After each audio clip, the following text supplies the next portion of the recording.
एक गांव में हरिया नाम का किसान अपनी पत्नी विमला के साथ रहता था। हरिया के पास काफी अच्छी जमीन थी जिस पर वह खेती करता था। साथ ही हरिया बहुत कंजूस भी था। अजी, सुनते हैं, मेरे मायके के रिश्ते में शादी है। मुझे नई शादी के लिए पैसे चाहिए। अभी दे दीजिए, मैं बाजार ही जा रही हूँ। ये क्या है विमला, जब भी किसी की शादी होती है तुम्हें नई शादी चाहिए होती है। तुम्हारे पास इतनी तो शादियां पड़ी हैं, उनमें से कोई पहन लो। नई शादी की क्या जरूरत है? अजी, जरूरत क्यों नहीं है, और मेरे पास इतनी शादियां भी नहीं हैं, और जो हैं उन्हें मैं कई बार पहन चुकी हूँ। मुझे इस बार नई शादी चाहिए। इस बार पुरानी शादी पहन लो। वैसे भी कौन सी तुम्हारे घर की शादी है? दूर के रिश्ते में शादी है।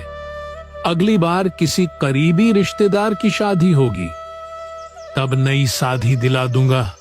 मुझे तो पहले से ही पता था कि आप ना ही करोगे।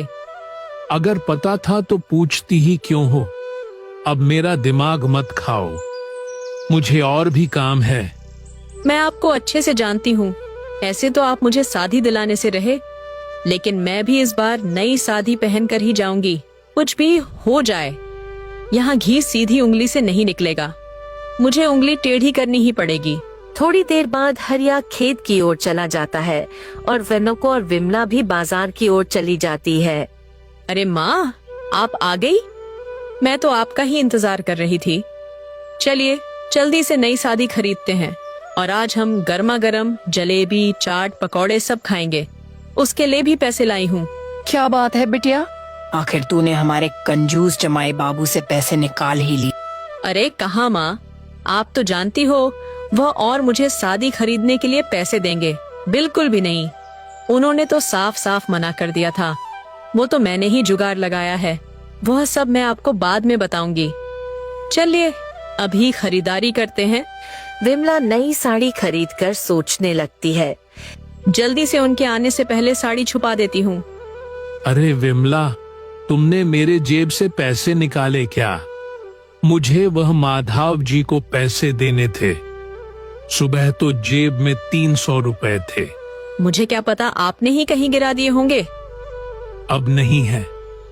सच सच बताओ विमला, तुमने ही पैसे निकाले होंगे। मैंने आज तक कभी 1 रुपए नहीं खोने दिया, और तुम 300 रुपए गिराने की बात करती हो। ये क्या बात हुई? अगर घर में कोई नहीं है तो तुम मुझ पर ही इल्जाम लगाओगे। मेरे माँ बाप ने मुझे चोरी करना नहीं सिखाया। बता दे रही हूँ, मैंने कोई पैसे नहीं चुराए। मुझ पर इल्जाम मत लगाइए। आप कहीं रखकर भूल गए होंगे या रास्ते में गिरा दिए होंगे और मुझ पर इल्जाम लगा रहे हो। कुछ तो शर्म करो। अच्छा ठीक है, मैं पड़ोसी गांव जा रहा हूँ, शाम तक लौट आऊंगा। मनोहर जी से थोड़ा काम है, तब तक तुम घर में पैसे ढूंढो। अगर कहीं मिल जाएं तो मुझे दे देना। ऐसा कहकर हरिया घर से निकल जाता है और कुछ देर चलने के बाद ही तेजी से बारिश शुरू हो जाती है। हरिया नदी के पास से गुजर रहा होता है, तभी उसका पांव फिसल जाता है और वह नदी में गिर जाता है। वह डूबने ही वाला होता है कि एक आदमी आकर उसे बचा लेता है। अरे भाई, तुम ठीक हो? ठीक हूँ भाई। अच्छा हुआ जो तुम यहाँ थे और तुमने मुझे बचा लिया, नहीं तो आज मैं तो मर ही जाता। तुम्हारी वजह से आज मुझे नई जिंदगी मिली है। मैं बहुत डर गया था, मुझे लगा अब मैं मर जाऊंगा। तुम तो मेरे लिए साक्षात भगवान बनकर ही आए हो। तुम्हारा बहुत बहुत धन्यवाद। कोई बात नहीं। वैसे तुम कौन हो, कहाँ रहते हो? मैंने तुम्हें पहले कभी इस गांव में नहीं देखा। मेरा कोई नहीं है, मैं अनाथ हूँ और अकेला ही रहता हूँ, और मेरे रहने का भी कोई ठिकाना नहीं था। कभी इस गांव में रहता हूँ तो कभी उस गांव में, जहाँ जो मिल जाए वही खा लेता हूँ। कि हाँ, थोड़ा सा कोई काम मिल जाए तो थोड़े से पैसे मिल जाते हैं, उसी से अपना गुजारा कर लेता हूँ। अच्छा, तो यह बात है।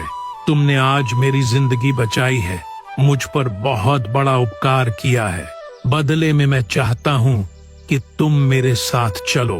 तुम मेरे साथ मेरे खेत में मेरा हाथ बढ़ाओ, लेकिन बदले में मैं तुम्हें तनख्वाह नहीं दे सकता। मैं इतना भी अमीर नहीं हूं कि तनख्वाह देकर कोई नौकर रख सकूं, लेकिन तुम्हारे रहने और खाने का बंदोबस्त तो कर ही दूंगा। आप सच कह रहे हैं जी, मेरे लिए यही बहुत है। मैं आपके घर में थोड़ी सी जगह में भी पड़ा रहूंगा और मुझे तनख्वाह नहीं चाहिए। मुझे बस 2 वक्त की रोटी मिल जाए, यही काफी है। मैं तो उसके लिए ही हूँ, यहाँ वहाँ भटकता रहता हूँ। अगर एक ही जगह पर काम मिल जाएगा तो बहुत अच्छा रहेगा। मैं आपको बिल्कुल भी शिकायत का मौका नहीं दूंगा। बहुत अच्छे से काम करूंगा। आज से आप ही मेरे मालिक हैं। आपका बहुत बहुत शुक्रिया। फिर दोनों हरिया के घर की ओर निकलते हैं। आप आ गए। मुझे आपकी बहुत फिक्र हो रही थी। कितनी तेज बारिश और आंधी तूफान आया था। और ये आपके साथ कौन है? हरिया विमला को सारी बातें बताता है। क्या बातें कर रहे हैं? फिर तो आज अनर्थ ही हो जाता है। तुम्हारा बहुत बहुत धन्यवाद। वैसे तुम्हारा नाम क्या है? जी मालकिन, मेरा नाम भोलू है। अच्छा ठीक है, तुम दोनों हाथ मुंह धो लो। मैं तब तक तुम दोनों के लिए खाना लगा देती हूँ। इसके बाद भोलू खेत का सारा काम संभालने लगता है। ऐसे ही कुछ दिन बीतते चले जाते हैं। सुनिए जी, नी घर का राशन खत्म हो गया है। जाइए, जाकर ले आइए। यह क्या बात कर रही हो विमला? पिछले हफ्ते ही तो मैं राशन का सामान लाया था, वो भी 2-3 हफ्ते का। 1 हफ्ते में कैसे खत्म हो गया? आपने सांड जैसा नौकर जो पाल रखा है, आपको पता है वो कितनी रोटियां खाता है? 5-6 लोगों का खाना अकेला खा जाता है। मैं तो थक गई हूँ, इस नौकर से परेशान हो चुकी हूँ। इतना भी कोई खाता है भला? पता नहीं इंसान है या कौन है। क्या बात कर रही हो विमला? ऐसे तो मैं पूरा लौट जाऊंगा। हाँ, मैं वही तो आपसे कह रही हूँ। अरे मानती हूँ उसने आपकी जान बचाई है, तो क्या बदले में हम उसे जिंदगी भर ऐसे ही पालते रहेंगे? उसके बदले में कोई तनख्वाह पर नौकर रखते ना, तो हमें उतना खर्च नहीं आता जितना इसके खाने पर हो रहा है। आपने भी क्या अजीब मुसीबत पाल रखी है। तुम एक काम करो, आज के बाद उसे बासी खाना दिया करो। बासी खाना वो ज्यादा नहीं खाएगा। तुम गर्मा गर्म खाना देती हो, इसलिए वो ज्यादा खाता है। आप सही कह रहे हैं, आज के बाद मैं ऐसे ही करूंगी। तभी भोलू आ जाता है। मालकिन, बहुत भूख लग रही है, खाना बन गया क्या? हाँ तुम बैठो, मैं अभी लेकर आ रही हूँ। मालकिन, ये तो रोटी बासी लग रही है। देखो भोलू, हम कोई बहुत ज्यादा रईस तो है नहीं कि तुम्हें दावत वाला खाना मिले। अब जो है वही खा लो। कल की रोटियां बच गई थी, अब उन्हें फेंकना तो अन्न का अपमान होता है ना, इसलिए मैंने तुम्हारे लिए रख दी। अच्छा ठीक है, कोई बात नहीं मालकिन, मैं खा लूंगा। मेरे लिए यही बहुत है। और कुछ दिन बीत जाते हैं और विमला भोलू को बासी खाना ही परोसती है। अरे बोल, तुम आ गए। मेरी थोड़ी तबीयत ठीक नहीं है, मैं आराम करने जा रही हूँ। तुम खाना खाकर बर्तन धो देना और कपड़े भी पड़े हैं वह भी धो देना। जी मालकिन, मैं कर लूंगा, आप आराम कीजिए। धीरे धीरे बिमला और हरिया खेत के साथ साथ घर का भी सारा काम करवाते भोलू दिन भर खेत में काम करता और घर आकर घर का भी काम संभालता। दिन ब दिन भोलू का काम बढ़ता जा रहा था और उसे खाने में रोज बासी खाना ही मिलता। भोलू के बच्चे, तू अब आ रहा है? इतनी देर से कहाँ मर रहा था? वो मालकिन, माफ करना, मुझे देर हो गई। खेत का काम तो हो गया था, लेकिन मैं आ ही रहा था कि रास्ते में बहुत जोरों की बारिश हो गई, तो मैं एक जगह पर रुक गया था। तो क्या हुआ अगर बारिश शुरू हो गई? भीग जाता तो कौन सी बड़ी आफत आ जाती। भीगते हुए आ जाता। निजुतीन गियातांतुती। तुम्हें पता है सुबह से कितने गंदे बर्तन पड़े हैं। अब जल्दी से उन्हें साफ करो और खाना बनाने में भी मेरी मदद करो। जी मालकिन। एक दिन सुबह सुबह हरिया बोलता है, विमला, मेरे जेब में 200 रुपए थे, मिल नहीं रहे, तुमने लिए क्या?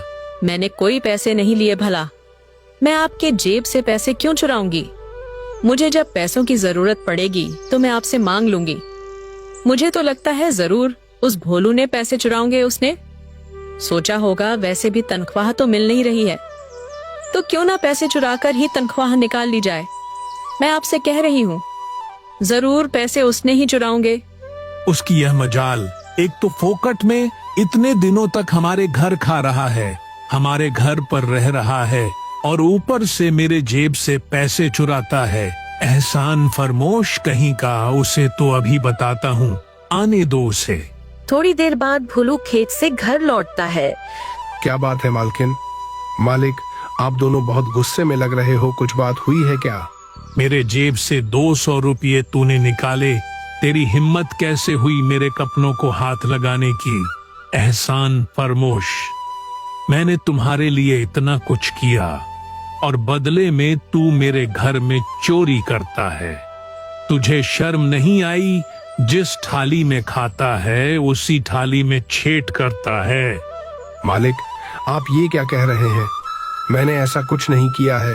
मैं भला चोरी क्यों करूंगा? मुझे चोरी करने की क्या जरूरत? मुझे 2 वक्त का खाना मिल रहा है, रहने के लिए छत मिल गई है, और मुझे क्या चाहिए? मैंने चोरी नहीं की मालिक, मुझ पर ऐसा इल्जाम मत लगाइए। झूठ मत बोल, चोरी तू नहीं की है। तुझे क्या लगा हम तेरी मीठी मीठी बातों में आ जाएंगे और तुझ पर भरोसा करेंगे? बिल्कुल भी नहीं।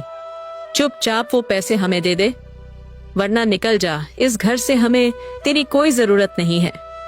हमने तुझ पर बहुत उपकार कर लिए, अब और नहीं। मालकिन, ऐसा मत बोलिए। मैं कहाँ जाऊंगा, कहाँ रहूंगा? मेरा विश्वास कीजिए, मैंने कोई चोरी नहीं की। तुझे एक बार में समझ नहीं आता क्या? मैंने कहा ना, या तो मुझे पैसे दे वरना इस घर से निकल जा। यहाँ तेरे लिए कोई जगह नहीं। मालकिन, मैं पैसे कहाँ से लाऊंगा? मैंने पैसे लिए नहीं तो मेरे पास पैसे कहाँ से आएंगे? अच्छा, फिर ठीक है, निकल यहाँ से। भोलू दोनों को समझाने की बहुत कोशिश करता है, लेकिन दोनों पति पत्नी उसकी बात नहीं मानते। वे उसे बहुत बुरा भला कहते और घर से निकाल देते हैं। भोलू बहुत उदास होकर घर छोड़कर चला जाता। अच्छा हुआ जो चला गया, भला तली इस मुसीबत से छुटकारा मिल गया। ऐसे तो वो जा ही नहीं रहा था। कितने दिनों से यहाँ रह रहा है, जाने का नाम ही नहीं लेता। हम क्या उसे जिंदगी भर पालते रहते? अच्छा हुआ जो चला गया। हाँ विमला, तुम सही कह रही हो। जब से वो आया था खर्चा भी बहुत ज्यादा बढ़ गया था, ऊपर से उसकी मजाल तो देखो, मेरे ही घर में चोरी कर रहा है। मेरी ही गलती थी, मुझे उसे घर में लाना ही नहीं चाहिए था। एहसान फरामोश कहीं का। हे, भोलू एक जगह जाकर उदास होकर बैठा होता है, तभी वहाँ पर एक चोर आ जाता है। चुपचाप तुम्हारे पास जो भी पैसे हैं मुझे दे दो, वरना तुम्हें यही मार डालूंगा। एक काम करो, तुम मुझे मार ही डालो। ये तू क्या बोल रहा है? तुझे मरने से डर नहीं लगता? मेरे पास कोई पैसे है ही नहीं तो मैं तुम्हें कहाँ से दूंगा? हमका उससे अच्छा तुम मुझे मार ही डालो।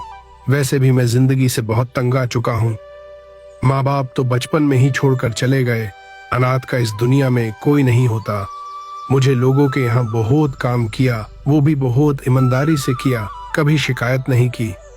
दिन रात काम के बदले मैं सूखी रोटी मिलती थी, बासी खाना मिलता था, और तो और जब उनका मन भर गया तब उन्होंने मुझ पर झूठा इल्जाम लगाकर घर से निकाल दिया। मुझे इतना बुरा लग रहा है कि मन कर रहा है आत्महत्या ही कर लूं, लेकिन मुझ में इतनी हिम्मत भी नहीं है। इससे अच्छा तुम मुझे मार डालो। अरे बस बस भाई, मुझे लगता है तुम तो मुझसे भी ज्यादा मुसीबत में हो। सच में तुम्हारे साथ बहुत बुरा हुआ है। तुम फिक्र मत करो, मैं तुम्हारे इस अपमान का बदला जरूर लूंगा। मैं तुम्हारे साथ हूं। ऐसे लोगों को तो सबक मिलना ही चाहिए, जिन्होंने तुम्हारा इस्तेमाल किया और फिर फेंक दिया।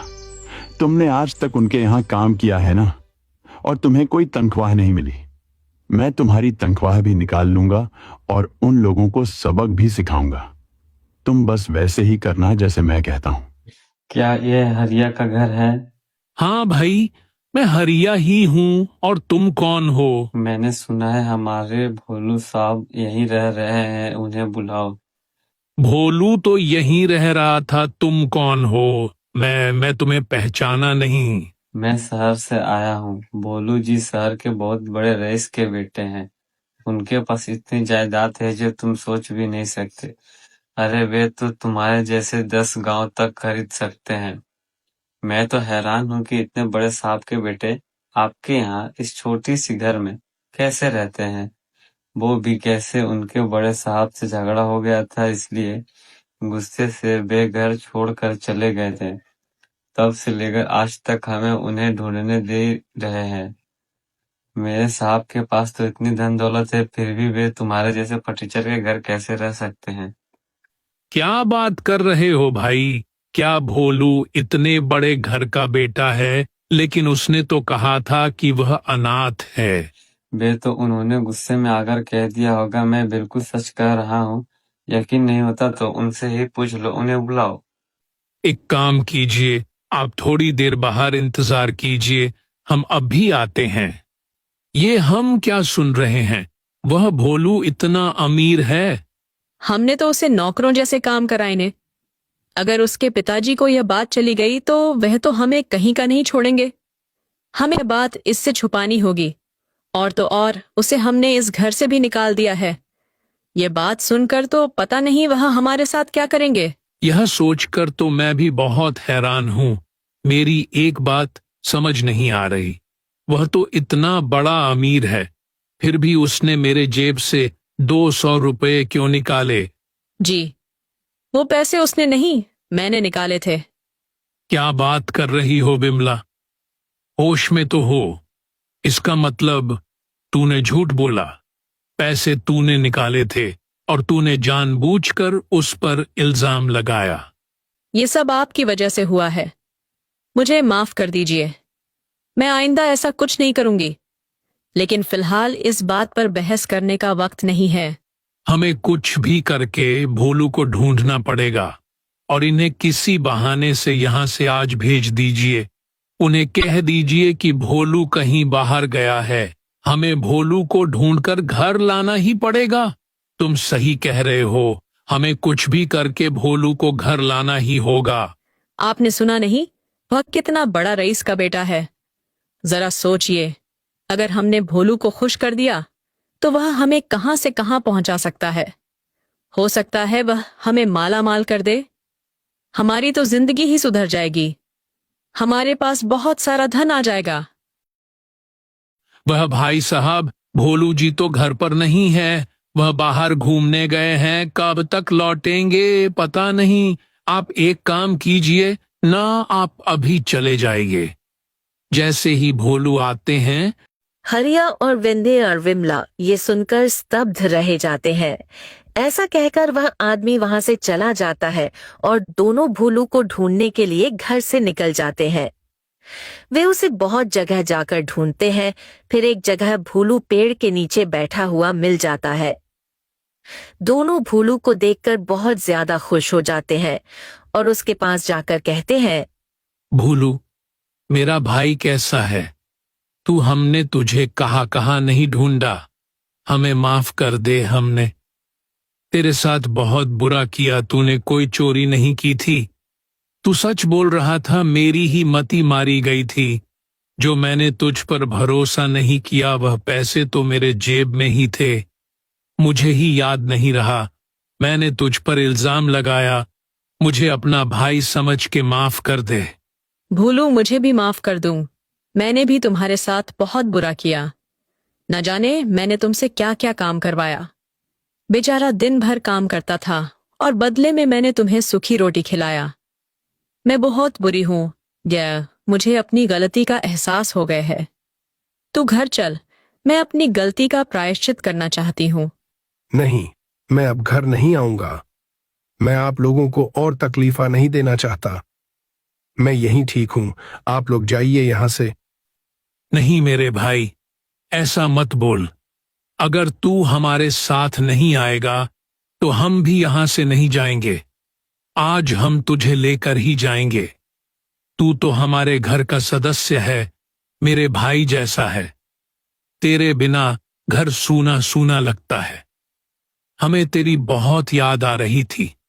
पता नहीं तुझे कहाँ कहाँ नहीं ढूंढा और तू यहां हमें मिला है। चल मेरे भाई, हमारे साथ चल। अच्छा ठीक है, आप दोनों इतना कह रहे हैं तो मैं आप दोनों का मन रखने के लिए आपके साथ घर चलने को तैयार हूँ। और फिर तीनों घर आ जाते हैं। घर आते ही विमला बोलती है, भोलू तुम आराम करो, मैं तुम्हारे लिए खाने में कुछ अच्छा सा बनाती हूँ। विमला सारा खाना भोलू की पसंद का बनाती है और उसे गर्मा गर्म भोजन भी परोसती है। खाना तो बहुत ही अच्छा था। आज कितने दिनों बाद पेट भरकर अपने पसंदीदा खाना खाया है। मुझे बहुत अच्छा लगा। चलिए मालकिन, मैं अब बर्तन साफ कर देता हूँ। नहीं नहीं भोलू, ये तुम क्या कर रहे हो? बर्तन साफ करना तो मेरा काम है, तुम्हारा नहीं। तुम बस आराम करो। आज के बाद तुम घर का कोई काम नहीं करोगे। घर का सारा काम मैं संभाल लूंगी और कोई जरूरत नहीं है तुम्हें खेत का भी काम करने की। ये है ना, ये किसी और मजदूर को रख लेंगे। तुम बस आराम करो। हमने तुम्हें बहुत तकलीफ दी है, अब तुझे कोई तकलीफ नहीं होगी। तू यहाँ आराम से रह सकता है और आज से जो तू बोलेगा वही होगा। घर में भी खाना तेरे पसंद का ही बनेगा। नहीं नहीं मालकिन, मुझे अच्छा नहीं लगेगा।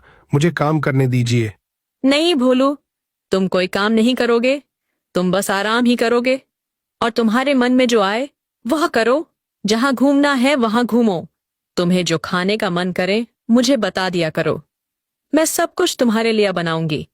इसलिए हमारी गलती का प्रायश्चित ही समझो। हमने तुम्हारे साथ बहुत गलत किया है, अब हमें उसका प्रायश्चित भी करने दो। मना मत करो, नहीं तो हम समझेंगे कि तुमने हमें माफ नहीं किया। नहीं मालकिन, ऐसी कोई बात नहीं है। मैंने तो आपको कब का माफ कर दिया। तुम मुझे यह मालकिन मत बोला करो।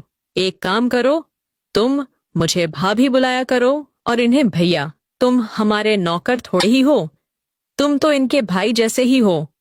तो यह मालिक मालकिन आज के बाद मत बोला करो। अच्छा ठीक है भाभी, मैं आज से आपको भाभी ही बुलाया करूंगा। बिमला, सुबह जो आदमी आया था, हम भोलू को उसके बारे में बता दे क्या? नहीं जी, बिल्कुल नहीं, हम उसे अभी नहीं बताएंगे। हमें थोड़ी दिन उसकी खातिरदारी करनी होगी ताकि वह पुरानी बातों को भूल जाए। उसे खुश करना होगा, अच्छे से रखना होगा, तभी तो वह से हमें कुछ न कुछ जरूर देगा। अगर अभी बता दिया तो हमें कुछ नहीं मिलने वाला। उसे पुरानी बातें भूलने के लिए थोड़ा समय लगेगा। हम उसे इतना अच्छे से रखेंगे कि वह पुरानी सारी बातें भूल जाएगा। हाँ बिमला, यही सही रहेगा। उस दिन से भोलू की सेवा की जाने लगती है। भोलू दिन रात आराम फरमाता है और फिर एक दिन, सुनिए जी, हमें कल शादी के लिए निकलना है। क्या करें, भोलू को भी साथ में लेकर जाएं क्या? नहीं नहीं भाभी, आप दोनों आराम से जाएं और यहाँ की चिंता मत कीजिए। मैं हूं ना, मैं सब संभाल लूंगा। अच्छा ठीक है, तुम आराम से रहना, हम 2 दिन में वापस आ जाएंगे। दोनों पति पत्नी शादी में शामिल होने के लिए निकल जाते हैं और 2 दिन बीत जाते हैं। दोनों वापस आते समय यही सोचते सोचते घर पहुंचते हैं। सुनिए जी, अब हम भोलू को बता देते हैं कि वहां अपने घर चला जाए और आप भी उसके साथ शहर जाएं। उसके पिताजी को लगना चाहिए कि भोलू आपकी वजह से ही घर लौटा है। हो सकता है उसके पिताजी खुश होकर आपको बहुत कुछ दे दें और हम घर जाते ही भोलू को अपनी बातों में फंसा लेंगे। वह तो बहुत रईस घर का बेटा है, इतने दिनों तक हमारे यहाँ रहा है, वह भी जरूर हमारे लिए बहुत कुछ करेगा। घर जाकर देखते हैं तो भोलू वहां नहीं होता। भोलू कहाँ गया? और घर भी ऐसा खुला छोड़ा है। दोनों भोलू को ढूंढते हैं लेकिन भोलू घर में नहीं होता। फिर विमला आकर बोलती है, अजी सुनते हो, हम लुट गए, बर्बाद हो गए। घर की तिजोरी तो खाली पड़ी है, उसमें 1 रुपया तक नहीं है। लगता है हमारे घर में चोरी हो गई है। हमने तो उस भोलू के भरोसे पर घर को छोड़ा था और देखिए यहाँ क्या हो गया। और भोलू का भी कुछ पता नहीं चल रहा, वह कहाँ गया होगा? कहीं उसने तो नहीं चुराए? विमला, तुम बोल रही हो भोलू बड़े घर का बेटा है, पैसे चोरी क्यों करेगा? जरूर भोलू कहीं बाहर गया होगा और उसने घर खुला छोड़ दिया। कोई चोर आकर हमारे घर में चोरी करके फरार हो गया होगा। और तुम चिंता मत करो, भोलू को आने दो, हम उसे सारी बातें बताएंगे। उसे चोरी वाली बात भी बताएंगे। उसे कहेंगे कि अब हमारे पास कुछ नहीं बचा, हम पूरी तरह से बर्बाद हो चुके हैं। जितना चोरी हुआ है, हो सकता है वह उससे कई गुना ज्यादा धन हमें अपने पिताजी से मांग कर दे। सुबह से रात हो जाती है, लेकिन भोलू का कोई पता नहीं चलता। दोनों बहुत परेशान हो जाते हैं। ये भोलू अब तक क्यों नहीं आया? सुबह से रात होने को आई, फिर भी इसका कुछ पता नहीं। आखिर ये गया तो गया कहाँ? कहीं वह शहर तो नहीं लौट गया? ऐसा मत बोलिए, वह ऐसे कैसे लौट सकता है? और हम उसे कहाँ ढूंढेंगे? हमें तो पता भी नहीं है कि वह शहर में कहाँ रहता है। हमारे पास उसका इंतजार करने के अलावा कोई रास्ता नहीं है। दूसरे दिन हरिया को वही आदमी फिर से दिखाई देता है जो पहले भोलू को ढूंढते हुए उनके घर आया था। हरिया उसे देखकर बहुत खुश हो जाता है और जाकर उससे पूछता है, अरे भाई साहब, पहचाना? मैं हरिया। आप मेरे घर आए थे भोलू को ढूंढने। क्या भोलू अपने घर लड़ गया है? आपको उसके बारे में कुछ पता चला? मैं किसी भोलू को नहीं जानता, मुझे क्या पता वह कौन है। कैसी बातें कर रहे हो? उस दिन तो तुम मेरे घर आए थे उसे ढूंढने के लिए, और अब पहचानने से मना कर रहे हो। ये तुम क्या कह रहे हो? वे तो मुझे किसी ने पैसे दिए थे तुम्हें ऐसा बताने के लिए, इसलिए मैं तुम्हारे घर आया था, बाकी मुझे कुछ नहीं पता। बातें सुनकर हरिया हक का बक्का रह जाता है। अरे मेरी बात तो सुनो, रुक। वह आदमी उसकी एक नहीं सुनता और वहां से चला जाता है। हरिया निराश होकर घर आता है और विमला को सारी बातें बताता है। देखा, मैंने कहा था ना, मैं तुम्हें तुम्हारी तनख्वाह जरूर दिलाऊंगा और उन लोगों को सबक भी सिखाऊंगा। उन्हें अच्छे से सबक मिल गया है और तुम्हें तुम्हारी तनख्वाह भी मिल गई।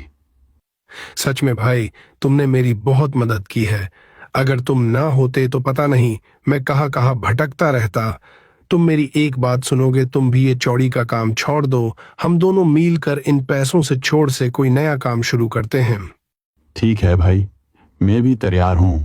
आज से मैं चौड़ी का काम नहीं करूंगा। आज से हम दोनों मिलकर कुछ अच्छा काम करेंगे।